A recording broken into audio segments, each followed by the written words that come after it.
Hello everyone, welcome back to my channel. आज का topic है sales report and sales manual. तो sales report की बात करें तो सेल पर्सन को ये रिपोर्ट तैयार करनी पड़ती है और ऑर्गेनाइजेशन में सबमिट करनी पड़ती है।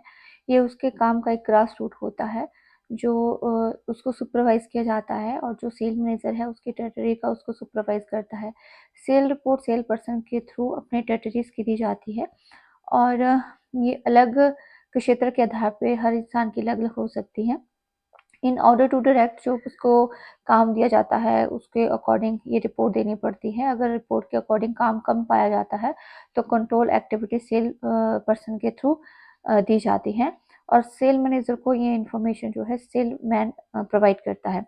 सेल रिपोर्ट में क्या क्या इन्फॉर्मेशन दी जाती है? कस्टमर की कंप्लेंट, सेलिंग एक्सपेंसेस, कैश कितना कस्टमर से कलेक्ट हुआ है, डिस्काउंट कितने ऑफर हुए हैं, या आफ्टर सेल सर्विस क्या प्रोवाइड की गई है, कितने कस्टमर की कंप्लेंट को रिड्रेसल किया गया है, रूट प्लान क्या रहा है सेल पर्सन का, ये बताया जाता है। साथ में ही इस रिपोर्ट में अदर इंफॉर्मेशन, मार्केट कंडीशन की, customer liking, disliking, preference, price change का रिएक्शन क्या हुआ, एडवर्टाइजिंग कैंपेन क्या है, प्रोडक्ट हमारे कंपटीटर ने कितने लॉन्च किए हैं, प्राइसिंग स्ट्रेटजी क्या रहेगी, प्रमोशन स्ट्रेटजी, प्रोडक्ट स्ट्रेटजी, इस सब के बारे में इसमें बताया जाता है। सेल रिपोर्ट जो है वो सेल एग्जीक्यूटिव के लिए एक बहुत हेल्पफुल है, और उसके अकॉर्डिंग ही सेल प्लानिंग की जाती है, सेल फोरकास्टिंग की जाती है, सेल कंट्रोल किया जाता है, और अदर एक्टिविटी के साथ कोऑर्डिनेशन और अदर फंक्शनल एरिया के साथ मैनेज किया जाता है। और जो भी प्रोडक्शन शेड्यूल होता है वो भी सेल रिपोर्ट के आधार पे ही प्रिपेयर किया जाता है। ये इस रिपोर्ट के मूल्यांकन के आधार पे ही सेल पर्सन की वीकनेस और उसकी स्ट्रेंथ का पता चलता है कि उसके टेरिटरीज के अनुसार उसकी क्या स्ट्रॉन्ग पॉइंट है, क्या उसके वीक पॉइंट है, और उस प्रोडक्ट के भी क्या स्ट्रॉन्ग और वीक पॉइंट है, वो भी सेल रिपोर्ट के कारण ही पता चलता है। नेक्स्ट इसमें आता है the content of the sale report. Sale report में ग्रॉस सेल के बारे में लिखा जाता है, सेल रिटर्न, ट्रेड डिस्काउंट कितना है, नेट सेल कितनी है, नेट सेल कैसे निकलती है, उसमें से ग्रॉस सेल में से minus sale return minus trade discount आपकी नेट सेल निकलेगी। पैकेजिंग एंड इंसिडेंटल एक्सपेंसेस कितने थे, GST on sale, total sale कितनी हुई है, टोटल सेल का मतलब है net sale plus incidental expenses plus GST, आपकी टोटल सेल इंक्लूड की जाती है। ये रिपोर्ट के कंटेंट रहते हैं। Now is the features of the good sale report. Good sale report में क्या क्या चीज़ें होनी चाहिए? कंसाइज यानी कि ब्रीफ होनी चाहिए, ज़्यादा लेंथी नहीं होनी चाहिए। जब भी सेल रिपोर्ट तैयार की जाती है तो उसको पढ़ने में ज़्यादा टाइम कंज्यूम ना हो, एंड उसको इजीली प्रिपेयर किया जा सके, इजीली एनालिसिस किया जा सके। तो जब भी सेल रिपोर्ट तैयार की जाती है तो वो लेंथी ना हो और सेल के अकॉर्डिंग कंसाइज हो। And second, content of the report. तो जो भी सेल रिपोर्ट तैयार की जाती है तो वो स्टैंडर्डाइज फॉर्म में होनी चाहिए, उसके कंटेंट रिलीवेंट होने चाहिए, और बिजनेस यूनिट के हिसाब से वो स्टैंडर्डाइज होनी चाहिए। इस रिपोर्ट में रिलीवेंट इंफॉर्मेशन जैसे कि gross sale, sale return, net sale, GST, number of the sale call, number of the order, volume sale, या नंबर ऑफ द डीलर, इसके बारे में इस तरह की इंफॉर्मेशन हो सकती है। थर्ड इसमें आता है पीरियोडिकल सबमिशन। तो सेल रिपोर्ट जो है अलग अलग टाइम पे सबमिट की जाती है, कुछ रिपोर्ट डेली फॉर्म पे होती है, कुछ वीकली सबमिट की जाती है, कुछ 6 मंथ की, कुछ 2 वीक की, कुछ मंथली, कुछ क्वार्टरली, हाफ ईयरली और ईयरली बेसिस पे ये सबमिट की जाती है, क्योंकि सेल रिपोर्ट एक कंटिन्यूस प्रोसेस होता है और ये रेगुलर इंटरवल में सबमिट करना पड़ता है। लार्ज ऑर्गेनाइजेशन में ये डेली और वीकली सबमिट होती है।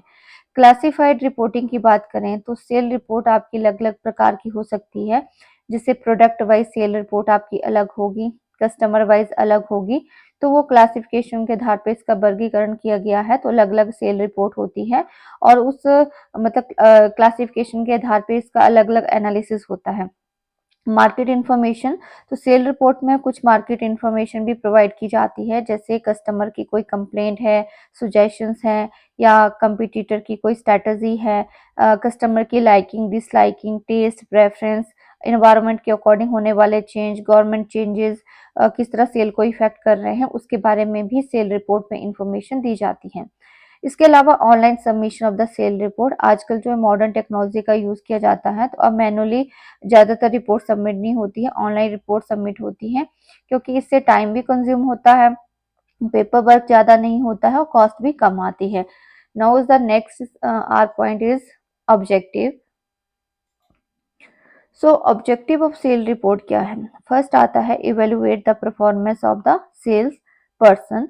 तो सेल रिपोर्ट जो है वो किसी की परफॉर्मेंस को इवेलुएट करने का एक अच्छा साधन है। इवेलुएशन के आधार पे कितनी सेल हुई है, कितने ऑर्डर आए हैं, कितनी सेल जो है वो ऑर्डर साइज कितना था, कितने एक्सपेंसेस हुए, कितने न्यू कस्टमर बने, कितने डीलर्स के नंबर्स हैं एंड कितना किलोमीटर ट्रेवल किया, कितनी कंप्लेंट की रिड्रेसल्स को किया गया। तो इस प्रकार की गतिविधियां जो है वो हम इसके अकॉर्डिंग इवेलुएट कर सकते हैं और सेल पर्सन की वीक और स्ट्रॉन्ग पॉइंट को भी इवेलुएट किया जा सकता है। Next, to identify the weak and strong sales strategies. तो सेल रिपोर्ट का जो है वो सेल परफॉर्मेंस को कंपेयर करने में हेल्पफुल होती है और क्षेत्र के आधार पे हम सेल की परफॉर्मेंस को जज कर सकते हैं, क्योंकि सेल रिपोर्ट हमें विभिन्न प्रकार की इंफॉर्मेशन देती है, जैसे सेल टेरिटरीज की, ऑर्डर साइज की, अमाउंट ऑफ टोटल सेल कितनी हुई, सेलिंग एक्सपेंसेस कितने हुए। तो टेरिटरीज के हिसाब से ये कितने ऑर्डर आए, कितने एक्सपेंसेस हुए, ये इंफॉर्मेशन हमें मिलती है। साथ में ही बिजनेस यूनिट का कंपैरिजन हम कर सकते हैं अलग अलग टेरिटरीज के हिसाब से और टाइम के हिसाब से, और ये इसके वीक और स्ट्रॉन्ग पॉइंट जो है टेरिटरीज के वो भी हम निकाल सकते हैं। थर्ड आता है to identify the strong weak point of the product. So sale report से कितने से प्रोडक्ट की सेल हुई, कितने उसके ऊपर एक्सपेंडिचर्स हुए, तो इस हिसाब से उसके पॉजिटिव और नेगेटिव वीक पॉइंट का पता लग जाता है। तो प्रोडक्ट वाइज एनालिसिस करके एक प्रॉपर स्ट्रैटेजी हम बिल्डअप कर सकते हैं प्रोडक्ट के प्रति। तो हमें सेल रिपोर्ट प्रोडक्ट की स्ट्रॉन्ग और वीक पॉइंट भी बताता है। साथ में to acquire information regarding the competitor strategy. Sale report हमें फर्स्ट हैंड इंफॉर्मेशन कंपिटिटर की बताता है और सेल स्ट्रैटेजी भी बताता है कि कंपिटिटर ने किस प्रकार का प्रोडक्ट को लॉन्च किया है, क्या उसकी प्राइसिंग स्ट्रैटेजी है, क्या उसकी प्रमोशन स्ट्रैटेजी है, क्या उसकी क्रेडिट स्ट्रैटेजी है। तो उस हिसाब से हम अपनी स्ट्रैटेजी भी बिल्डअप कर सकते हैं। नेक्स्ट, सेल रिपोर्ट का ऑब्जेक्टिव है to acquire information regarding to customer feedback. So sale report में हमें कस्टमर की कुछ सुजेशंस, डाउट, कंप्लेंट, क्वेरीज या रिएक्शन न्यू प्रोडक्ट के ऊपर क्या है, ये सारा पता लग जाता है। साथ में ही उसका व्यू पॉइंट क्या है प्रोडक्ट मॉडिफिकेशन में, प्राइस चेंज में या एडवर्टीजमेंट में। तो उसकी लाइकिंग, डिसलाइकिंग, टेस्ट प्रेफरेंस के बारे में भी सेल रिपोर्ट में पता लग जाता है। To understand the market condition. तो सेल रिपोर्ट जो है वो मार्केट कंडीशन को समझने में हेल्पफुल है, क्योंकि बिजनेस का कौन सा साइकिल चला है, बूम है, डिप्रेशन है, मार्केट में किस प्रकार का चेंज हुआ है, गवर्नमेंट पॉलिसी के का क्या चेंज है, मार्केट में कौन कौन सी कंपटीटर एंटर हो रहे हैं एंड सेल्स पोटेंशियल्स क्या है मार्केट में। तो ये सारी इंफॉर्मेशन हमें इंटरमीडिएटर के थ्रू भी मिल जाती है, स्टॉक लिस्ट के अकॉर्डिंग भी मिल जाती है, वेयर हाउस की इंफॉर्मेशन, डीलर की इंफॉर्मेशन मिल जाती है। तो उसको मॉडिफाई करके, एनालिसिस करके हम एक सेल रिपोर्ट प्रस्तुत कर सकते हैं, जिससे मार्केट कंडीशन का हमें पता चलता है। इसके अलावा जो है to check the unusual unfavourable trend of the sale. तो देखिए जो इसके अलावा जो है वो हमें अन्य जो अनयूजुअल इंफॉर्मेशन है ट्रेंड ऑफ सेल की, वो भी पता चलती है। पीरियोडिकल सेल रिपोर्ट जो है वो हमें बिजनेस के ट्रेंड को एनालिसिस करने में हेल्प करती है, और अगर अनफेवरेबल ट्रेंड चला हुआ है तो उसको करेक्टिव वे में हम सही कर सकते हैं। अगर हमें टाइमली पता चल जाए कि अनफेवरेबल ट्रेंड हमारे सेल का चला हुआ है, कम सेल का उत्पादन हो रहा है या कम सेल बिक्री है किसी प्रोडक्ट की, तो हम उसको सही कर सकते हैं। Self evaluation by the sale person. तो सेल पीपल भी अपना जो सेल रिपोर्ट सबमिट करके खुद के फेलियर का, खुद की अचीवमेंट का, खुद की वीकनेस का सेल्फ इवेल्युएशन कर सकते हैं। तो सेल्स रिपोर्ट व्यक्ति के वीक और स्ट्रॉन्ग पॉइंट को बताती है। अगर उसका वीक पॉइंट है तो फ्यूचर में किस तरह से वो इम्प्रूवमेंट कर सकता है वो भी बताता है। नेक्स्ट हमारे पास यहाँ पे टॉपिक है utility of the sales report. क्या उपयोगिता है सेल रिपोर्ट तैयार करने की? अगर उपयोगिता की बात करें तो सेल रिपोर्ट जो है वो हमें परफॉर्मेंस को इवेलुएट करने में हेल्प करती है। एक्चुअल सेल कितनी थी, टारगेटेड सेल कितनी थी, या उसको कंपेयर करके हम उसके वेरिएशन का पता लगा सकते हैं। सेकंड, ये कंट्रोल करता है वेस्टफुल सेलिंग एक्सपेंसेस को। सेल रिपोर्ट के अकॉर्डिंग हम जो हमारे एक्सेसिव ट्रैवलिंग या लोडिंग एक्सपेंसेस होते हैं उसको हम बचा सकते हैं। सेल रिपोर्ट जो है वो कस्टमर की liking, disliking, preference, suggestion, complaint dot को बताता है।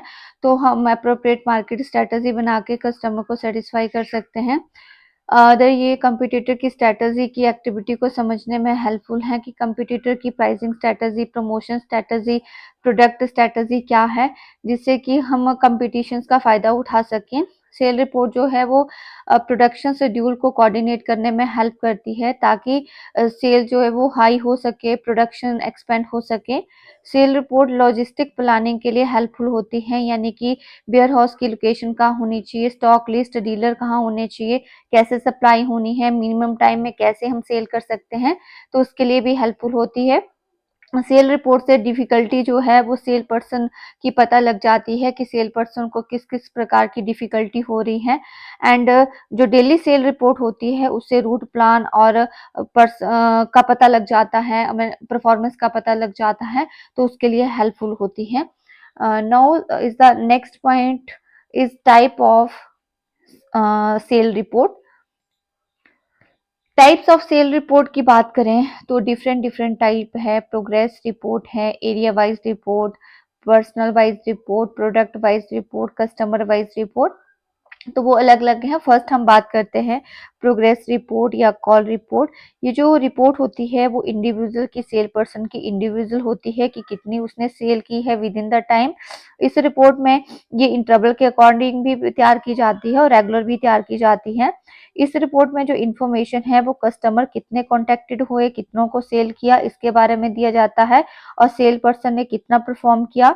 ये जो प्रोग्रेस रिपोर्ट होती है सेल पर्सन की इंडिविजुअल होती है, उसके आधार पे ही उसको जो है इंसेंटिव प्रोवाइड किए जाते हैं। इस रिपोर्ट को consolidated area wise, cell person wise, product wise, customer wise भी कंसोलिडेट किया जाता है। जो कंसोलिडेटेड रिपोर्ट होती है वो सारी इकट्ठी होती है, जो कंपाइल्ड रिपोर्ट होती है वो सारी इकट्ठी होती है और उसको मतलब हम कंपेयर कर सकते हैं। अब प्रोग्रेस रिपोर्ट भी अलग-अलग प्रकार की होती हैं, जैसे कि मैंने पहले कहा एरिया वाइज सेल रिपोर्ट। इस रिपोर्ट में डिफरेंट मार्केट के हिसाब से, मार्केट के एरिया के हिसाब से इसको प्रस्तुत किया जाता है और मार्केट के एरिया के क्या वीक है, किस एरिया में क्या वीक पॉइंट है, क्या पॉजिटिव पॉइंट है, उस हिसाब से उसको इवैल्यूएट किया जाता है। Second, sale personal wise sale volume report. तो इस रिपोर्ट में क्या होता है, जो पर्सनल वाइज इसको एनालाइज किया जाता है और उस व्यक्ति की पर्सनल एफिशिएंसी और इनएफिशिएंसी का पता चल जाता है। उस व्यक्ति की पर्सनल, उसको कितना कोटा दिया गया था, कितना काम उसने किया है, उसको कंपेयर करके उसकी वेरिएशन का पता लग जाता है, उसके पॉजिटिव नेगेटिव इम्पैक्ट का पता लग जाता है। प्रोडक्ट वाइज जो सेल वॉल्यूम रिपोर्ट होती है, इसके प्रोडक्ट की, उस प्रोडक्ट की, पार्टिकुलर प्रोडक्ट की कितनी बिक्री हुई, उस प्रोडक्ट के क्या वीक पॉइंट है, क्या स्ट्रॉन्ग पॉइंट है ना, ये भी पता लग जाता है। तो वो प्रोडक्ट वाइज यहाँ पे रिपोर्ट प्रस्तुत की जाती है। अनदर कस्टमर वाइज भी वॉल्यूम रिपोर्ट होती है। इस कस्टमर वाइज वॉल्यूम रिपोर्ट में जो है वो कितने कस्टमर जो है वो टारगेटेड किए गए हैं, कितने कस्टमर का टारगेट रखा था, कितने कस्टमर को जो है वो सेल की गई, कस्टमर का क्या वीक पॉइंट है, कस्टमर का क्या स्ट्रॉन्ग पॉइंट है, वो देखा जाता है इसमें। फ्यूचर वर्क प्लान रिपोर्ट, तो ये जो सेल्समैन द्वारा फ्यूचर्स के लिए स्पेसिफिक टाइम पीरियड के लिए रिपोर्ट जारी की जाती है। इस रिपोर्ट में number of the customer to be contacted, कितने कस्टमर को कॉन्टेक्ट किया जाता है, कितने सेल रूट प्लान रहेगा, फ्यूचर ट्रैवलिंग एक्सपेंसेस कितने रहेंगे, एरिया वाइज विजिटेड कैसे उसको किया जाएगा, तो ये फ्यूचर वर्क प्लान के हिसाब से रिपोर्ट प्रस्तुत की जाती है। इसके अलावा जो है वो सेलिंग एक्सपेंसेस रिपोर्ट भी प्रस्तुत की जाती है। जो सेलिंग एक्सपेंसेस रिपोर्ट होती है, सेलिंग एक्सपेंसेस रिपोर्ट में आपको travelling expenses, boarding expenses, lodging expenses, entertainment expenses, इसके बारे में बताया जाता है। और जो इस रिपोर्ट में जो सेलिंग एक्सपेंसेस का क्या नेचर है, क्या पर्पस है, क्यों किया गया, वो भी बताया जाता है। इसके अलावा न्यू बिजनेस रिपोर्ट, यहाँ पर न्यू बिजनेस रिपोर्ट में क्या होता है, new sale area, new customer, new dealer, new growth of business के बारे में रिपोर्ट प्रस्तुत की जाती है। एंड अनदर वन आता है, this is to loss of the business report. अब loss of the business report में क्या है कि कितने कस्टमर लॉस्ट हुए, मतलब कितने कस्टमर जो है वो जो पहले प्रोडक्ट परचेज करते थे अब नहीं कर रहे हैं, कितने कस्टमर जो फ्यूचर में अवॉइड हो सकते हैं, इस प्रकार की रिपोर्ट जो है वो उसमें प्रस्तुत की जाती है। लिमिटेशन की बात करें सेल रिपोर्ट की, तो फर्स्ट लिमिटेशन आती है टाइम कंज्यूमिंग, क्योंकि जब भी सेल रिपोर्ट तैयार की जाती है तो उसको तैयार करने के लिए बहुत ज़्यादा टाइम चाहिए होता है और सेल रिपोर्ट अगर बेटर तैयार करनी है तो ये टाइम कंज्यूम करता है।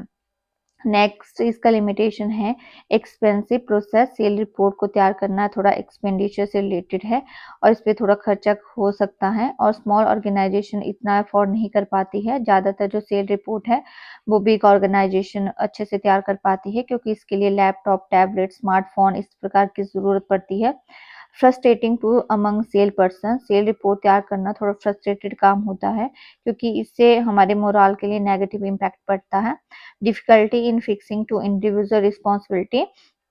तो सेल रिपोर्ट जब तैयार किए जाते हैं तो किस व्यक्ति के द्वारा तैयार किया जाएगा, इंडिविजुअली रिस्पॉन्सिबिलिटी फिक्स करना थोड़ा सा मुश्किल होता है और इसके बहुत से ऐसे फैक्टर्स हैं जो कौन से डालने हैं कौन से नहीं डालने हैं। वीक प्रमोशनल सपोर्ट या फिर प्रोडक्ट का प्राइस इंक्रीज हो रहा है, क्वालिटी कम हो रही है, कंपटीटर जो है वो स्ट्रांग है, तो ये चीजें जो होती हैं फिक्स करना थोड़ा सा मुश्किल है। एक्सेसिव पेपर वर्क होता है क्योंकि कभी-कभार जो है वो रिपोर्ट मैन्युअली तैयार की जाती है क्योंकि खर्चा बढ़ जाता है। सेल पर्सन को जो बहुत सी रिपोर्ट तैयार करता है जैसे area wise, product wise, business report की या other new business report, sale complaint report, selling expenditure report, इस प्रकार की सारी रिपोर्टें तैयार की जाती है। कुछ रिपोर्टें डेली बेस्ड होती है, कुछ मंथली, क्वार्टरली बेस्ड होती है, तो ये अगर मैन्युअली हम इसको तैयार करते हैं, तो बहुत ज़्यादा खर्चा होता है। Another one resistance by old cell person. तो देखिए कभी-कभार जो है बिज़नेस यूनिट जो है सेल रिपोर्ट हमें एक्सेल स्प्रेडशीट के अकॉर्डिंग हम इसको तैयार करते हैं, तो हम ईमेल के माध्यम से भेज सकते हैं। लेकिन ओल्ड जनरेशन के जो सेल पर्सन है वो अभी तक कंप्यूटर वाइज़ इतने अपडेट नहीं है, तो वो मैनुअली पसंद करते हैं, तो ये भी एक हर्डल है। कॉम्प्लेक्स टास्क है क्योंकि सेल रिपोर्ट जब भी तैयार की जाती है वो कॉम्प्लेक्स सिटी इसमें ज़्यादा रहती है, थोड़ा टफ रहती है, डिफ़िकल्टी ज़्यादा रहती है क्योंकि फॉर्मेट कुछ कॉम्प्लेक्स नेचर के होते हैं, तो उसको तैयार करना थोड़ा टफ रहता है। नाउ आपके पेपर में ज़्यादातर क्वेश्चन सेल मैनुअल का पूछा जाता है। सेल मैनुअल क्या है? तो देखिए एक तरह का इम्पोर्टेंट डॉक्यूमेंट होता है और एक सेल्स टीम को सक्सेसफुल करने के लिए सेल मैनुअल की ज़रूरत पड़ती है। सेल मैनुअल में जो इन्फॉर्मेशन है वो कंपनी की हिस्ट्री, प्रोडक्ट के फीचर्स, सेलिंग पॉइंट के हिसाब से प्रोडक्ट किस कंपनी का है एंड कंपनी प्रोडक्ट का comparison with competitor product, customer के नॉलेज या सेल स्ट्रैटेजी, बेस्ट प्रैक्टिस क्या है सेलिंग की, मार्केट रिलेटेड इन्फॉर्मेशन इसमें रहती है। एंड सेल मैनुअली बहुत हेल्पफुल है the training of the sale forces.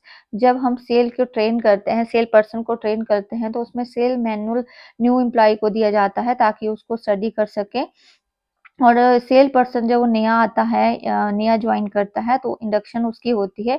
Induction process में उसको सेल मैनुअल के बारे में डीपली बताया जाता है। जो ओल्ड सेल पर्सन होते हैं वो भी सेल मैनुअल का यूज़ करते हैं रेफरेंसेस के तौर पे डाउट को क्लियर करने के लिए।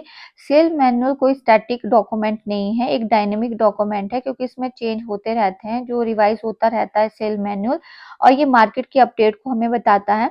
तो सेल मैनुअल क्या इन्फॉर्मेशन देता है? सेल मैनुअल जो है वो प्रोस्पेक्टिव कस्टमर के डाउट को क्लियर करता है, उनकी क्वेरीज को सॉल्व करता है एंड जितने भी पॉसिबल क्वेरीज होती है उसके आंसर इसके थ्रू दिए जाते हैं और सेल पर्सन इसको लेकर कॉन्फिडेंट फील करता है क्योंकि न्यू सेल पर्सन को ज़्यादातर बहुत ज़्यादा नॉलेज नहीं होता है। प्रोस्पेक्टिव कस्टमर कोई भी क्वेरीज करता है तो वो सेल मैनुअल की सहायता से उसको बता सकता है। सम कंपनी जो है सेल मैनुअल जो है अब वेबसाइट पे देती है ताकि जो है वो व्यक्ति सिक्योर कॉन्फिडेंट फील करे। पहले क्या होता था मैनुअल नहीं होती थी, लेकिन आजकल जो है वो जो भी सेल पर्सन है उसकी आईडी पासवर्ड बना होता है तो वो वेबसाइट पे जाके उसको खोल सकता है कभी भी इलेक्ट्रॉनिक वे में और उससे उसका टाइम भी सेव होता है। कुछ एसेंशियल एलिमेंट ऑफ है गुड सेल मैनुअल के। पहला है इजीली अंडरस्टैंडेबल कि जो भी सेल मैनुअल की लैंग्वेज होनी चाहिए वो सिंपल होनी चाहिए, ज़्यादा टेक्निकल वर्ड यूज़ ना हो ताकि वो सबको समझ आ जाए। सेकंड एसेसली एक्सेसिबल यानी सेल मैनुअल को प्राप्त करना सेल पर्सन के लिए इजी होना चाहिए, प्रिंटेड फॉर्म में हो चाहे वेबसाइट फॉर्म में हो और वो अगर वेबसाइट फॉर्म में अगर सेल मैनुअल है तो वो 24 आवर कभी भी खोल सकता है। रेगुलरली अपडेटेड होनी चाहिए। सेल मैनुअल एक डायनामिक नेचर की होती है यानी कि उसको हम चेंज कर सकते हैं, फिक्स नेचर की नहीं होती है। मार्केट कंडीशन चेंज होने से सेल मैनुअल में भी चेंज होना चाहिए एंड उसको अपडेट करना ज़रूरी है। Another use of the chart and picture. Sale manual में presentation table, graph, picture, diagram के थ्रू दी जाती है ताकि उसको देख के इजीली अंडरस्टैंड किया जा सके। और सेल करते वक्त किसी व्यक्ति को इन्फ्लुएंसिंग में भी सहायता मिलती है, अंडरस्टैंडिंग में भी सहायता मिलती है। Best selling practice, sale manual जो है वो बेस्ट सेलिंग प्रैक्टिस है ऑर्गेनाइजेशन की। ऑर्गेनाइजेशन को सेल मैनुअल तैयार करना चाहिए। इससे क्या होता है, सेलिंग प्रोसीजर इजी हो जाता है। ऐसे एफिशिएंट और एक्सपीरियंस सेल पर्सन जो है वो एग्जाम्पल देख के चीजों को बेच सकता है, और सेल मैनुअल जो है वो सेलिंग को इंटरेस्टिंग बनाता है। अनदर स्क्रिप्टेड फायदा, tell call and the sale call. देखिए द सेल मैनुअल जो है वो हमें आइडियल स्क्रिप्ट बताता है। जो भी क्वेरीज है उसको, डाउट को क्लियर करने की कोशिश हम करते हैं, तो या तो हम टेलीफोनिकली क्लियर कर सकते हैं या डायरेक्ट उनको face to face presentation sale manual की दे सकते हैं। Illustrative presentation of the sale form of the sale report, sale manual में इंफॉर्मेशन सेल रिपोर्ट की रहती है। इसमें cash memo, order book, to diary, periodical sale report या बिल ऑफ क्लेमिंग रिइंबर्समेंट, इसके बारे में भी इंफॉर्मेशन रहती है, तो हम इसको प्रेजेंट कर सकते हैं।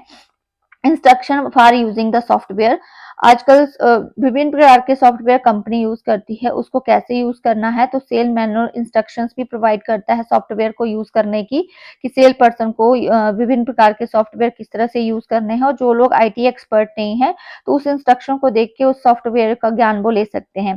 कॉन्फिडेंशियल, सेल मैनुअल एक कॉन्फिडेंशियल डॉक्यूमेंट होता है जो आउटसाइडर के साथ शेयर नहीं होता है। इसको ऑनलाइन एसेस करने के लिए आईडी और पासवर्ड होता है, और जो सेल पर्सन है उसको एसेस कर सकता है। देखिए कुछ टेक्निकल सिंबल और ग्लॉसरी भी जो है इसके लिए यूज की जाती है। Now the next point of sale manual is utility, मतलब क्यों सेल मैनुअल तैयार किया जाता है और उसकी उपयोगिता क्या है। तो फर्स्ट आता है knowledge of the product. Sale manual में प्रोडक्ट के बारे में जानकारी होती है, उसमें क्या इंग्रेडिएंट है, क्या कंपोजिशन यूज किया गया है, उसका क्या बेनिफिट है, क्वालिटी स्टैंडर्ड, प्रोडक्ट की स्ट्रेंथ क्या है, वारंटी क्या है, तो वो मैनुअल में लिखा होता है। तो जब भी सेल पर्सन प्रोडक्ट को बेचता है तो इफेक्टिवली टॉक करके, इफेक्टिवली कस्टमर को बता के इन्फ्लुएंस कर सकता है, क्योंकि उसमें कस्टमर का प्रोडक्ट का नॉलेज होता है, और ये न्यू सेल पर्सन के लिए बहुत हेल्पफुल होता है। नेक्स्ट आता है knowledge about the customer and prospective knowledge. Sale manual एक तरह का प्रोस्पेक्टिव कस्टमर के बारे में भी बताता है, और कस्टमर के क्या बाइंग मोटिव है, बाइंग बिहेवियर है, किस तरह से कस्टमर इफेक्ट होता है, उसके क्या क्या इनकम, एज, एजुकेशन लेवल के हिसाब से कैसे डील करना है, लाइफस्टाइल, रिलीजन, कास्ट, ये सारी चीजें जो होती हैं वो हमें हेल्प करती है प्रोस्पेक्टिव कस्टमर को जानने के लिए। तो ये जो नॉलेज है वो सेल पर्सन को बाइंग मोटिव के हिसाब से प्रोस्पेक्टिव कस्टमर को जानने में, उससे बात करने में, उसको सेल करने में हेल्प करती है। Knowledge about the sale technique, sale manual हमें सेल टेक्निक के बारे में बताता है कि किस टेक्निक के आधार पे जो है प्रोडक्ट बेच सकते हैं, चाहे वो टेली मार्केटिंग है, ई कॉमर्स है, मेल के थ्रू बेचना है, टेलीफोन के थ्रू बेचना है, तो वो बहुत सी ऐसी टेक्निक है जिसके माध्यम से सेल कर सकते हैं। तो सेल मैनुअल हमें वो भी इंफॉर्मेशन प्रोवाइड करता है। अनदर वन हमें कंपटीटर की इंफॉर्मेशन भी प्रोवाइड करता है, and information of the routine work, cell person को रूटीन वर्क कैसे करना है, किस तरह से कस्टमर के साथ डील करनी है, हेड ऑफिस में कौन सी रिपोर्ट सेंड करनी है, कैश मेमो कैसे प्रिपेयर करना है, तो वो भी इंफॉर्मेशन सेल मैनुअल से मिल जाती है। इसके अलावा सेलिंग प्रोसेस कैसे होना है, मैंने पहले भी बात की थी कि हम जो है वो डिफरेंट तरह के सेलिंग अप्रोचेस को अपनाते हैं।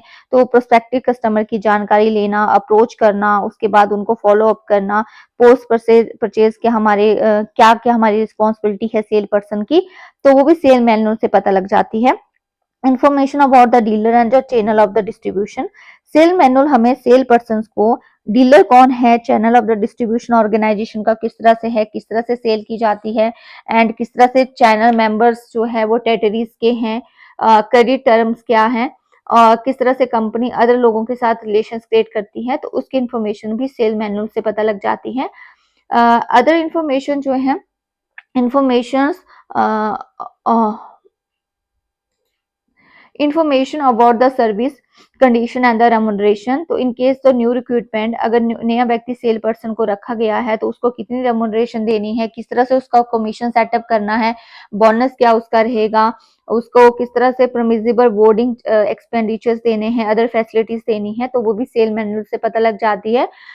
Knowledge of the statutory legislation, तो गवर्नमेंट के जो भी रूल रेगुलेशंस हैं, जैसे सेल ऑफ गुड्स एक्ट है, कंज्यूमर प्रोटेक्शन एक्ट है, तो वो सेल पर्सन को वो भी जानकारी सेल मैनुअल के थ्रू लग जाती है। तो ये जानकारी आपको सेल मैनुअल के थ्रू लग जाती है और इसकी ये उपयोगिता रहती है।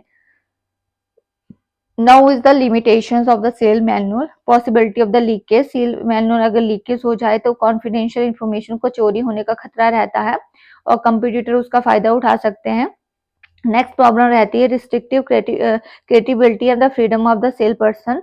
सेल मैनुअल जो है वो सेल पर्सन के वर्क को डिफाइन करता है, मतलब लिमिटेड करता है, उस हिसाब से प्रोसीजर से उसे काम करना पड़ता है, वो अपने फ्रीडम के हिसाब से काम नहीं कर सकता है। वेस्टेज ऑफ टाइम, क्योंकि जब भी सेल मैनुअल तैयार किया जाता है तो उसको तैयार करने के लिए बहुत सा खर्चा, एनर्जी, कॉस्ट होती है, तो वो टाइम वेस्ट होता है। Not a replacement for the sale training, some time क्या सेल मैनुअल को तैयार करने के लिए हमें सेल ट्रेनिंग लेनी पड़ती है और ये एक मिथ है। सेल मैनुअल जस्ट एक डॉक्यूमेंट है, उसको हम फेस टू फेस ट्रेनिंग से रिप्लेस नहीं कर सकते हैं। Standardise answer can not be used all type of the customer. Sale manual जो है वो हमें क्वायरीज के डॉट्स को बताता है, लेकिन हर क्वायरीज जो है वो सेम नहीं होती है और हर क्वायरीज का सोल्यूशन जो है वो सेम नहीं होता है। नाउ द 3 प्रकार की चीजें जो हम तैयार करते हैं, ऑर्डर बुक तैयार करना सेल पर्सन के through, purchase order and cash memo, ये सेल पर्सन देता है। ऑर्डर बुक क्या होती है? When the sale person make a sale call prospective customer, जब प्रोस्पेक्टिव कस्टमर कोई ऑर्डर करता है या व्यक्ति सामने वाला सेल करता है तो वो ऑर्डर के हिसाब से चीजें लेता है। तो बिजनेस यूनिट जो है वो ऑर्डर बुक सेलमैन को प्रोवाइड करती है, जो जिसमें कि ऑर्डर फॉर्म होता है। ये ऑर्डर फॉर्म जो है उसमें डिस्टिंक्ट नंबर होता है, जीएसटी होता है, number of seller, name, address of the seller with telephone, email ID इसमें प्रिंटेड होता है।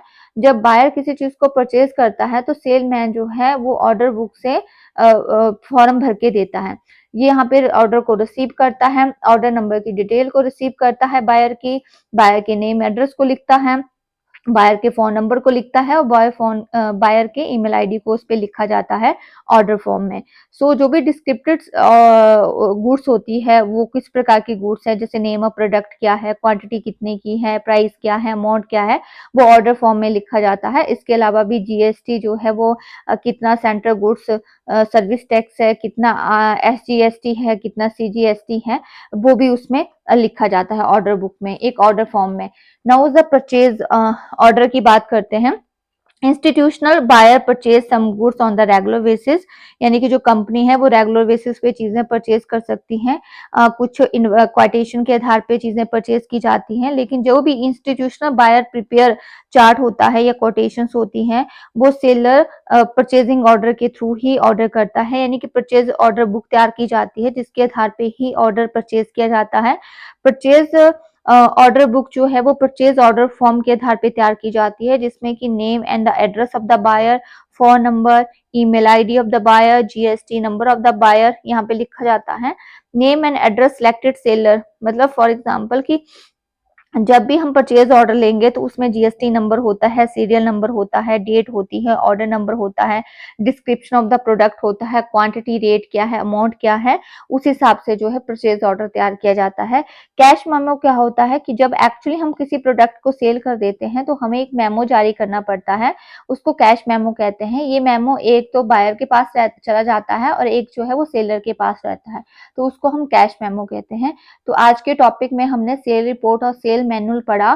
टाइप्स ऑफ सेल रिपोर्ट और सेल मैनुअल्स क्या है, उसमें क्या क्या कैरेक्टरिस्टिक्स पाए जाते हैं, वो सारी चीजें इसमें इंक्लूड की जाती हैं।